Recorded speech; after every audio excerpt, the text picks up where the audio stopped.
মুফতি আমজাদ আলী রহমতুল্লাহ আলাই বাহারে শরীয়ত পঞ্চম খণ্ডে একখানা হাদিসে মুবারাকা উনি এনেছেন। বলতেছেন যে আল্লাহ রসুল সাল্লাল্লাহু তাআলা আলাইহি ওয়াসাল্লাম বলেন, হযরতে সালমান ফারসি রাদিয়াল্লাহু তাআলা আনহু থেকে বর্ণিত, তিনি বলেন রসুল আকরাম সাল্লাল্লাহু আলাইহি ওয়াসাল্লাম ইরশাদ করেন, যে ব্যক্তি হালাল খাবার বা পানি দিয়ে কোনো রোজাদারকে ইফতার করালো, যে ব্যক্তি হালাল খাবার বা পানি দিয়ে কোনো রোজাদার ব্যক্তিকে ইফতার করালো, মাহে রমজানের সময় ফেরেশতা তার জন্য ক্ষমা প্রার্থনা করতে থাকে। বলেন সুবহানাল্লাহ। ফেরেশতারা তার জন্য গোটা রমজান ব্যাপী কি করতে থাকে? মাগফিরাতের জন্য প্রার্থনা করতে থাকেন।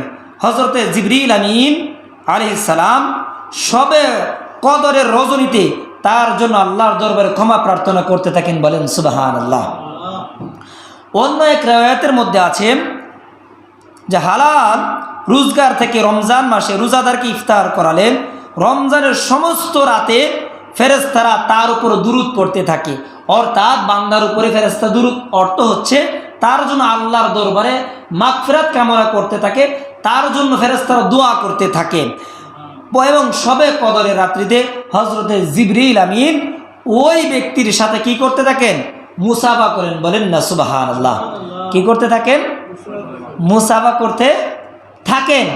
তাহলে বোঝা গেল আপনি আমার রোজার ফজিলত অনেক বেশি আছে, তো আমরা কৃপণতা করব না অন্য ভাইকে ইফতার করানোর জন্যে। আর অন্য ভাই যখন আমাকে ইনভাইট করবে, দাওয়াত দিবে, আমিও যেন কৃপণতা না করি যে আমি তার বাড়িতে ইফতার করবো সারাদিন রোজা রেখে, সে তো সওয়াব পেয়ে যাবেন না। আপনার সওয়াবের কোনো কমতি আমার আল্লাহ করবেন না। আল্লাহ তো মহান মালিক, সব কিছু কুল কায়নাতের মালিক, আল্লাহর দরবারে কোনো অভাব নাই।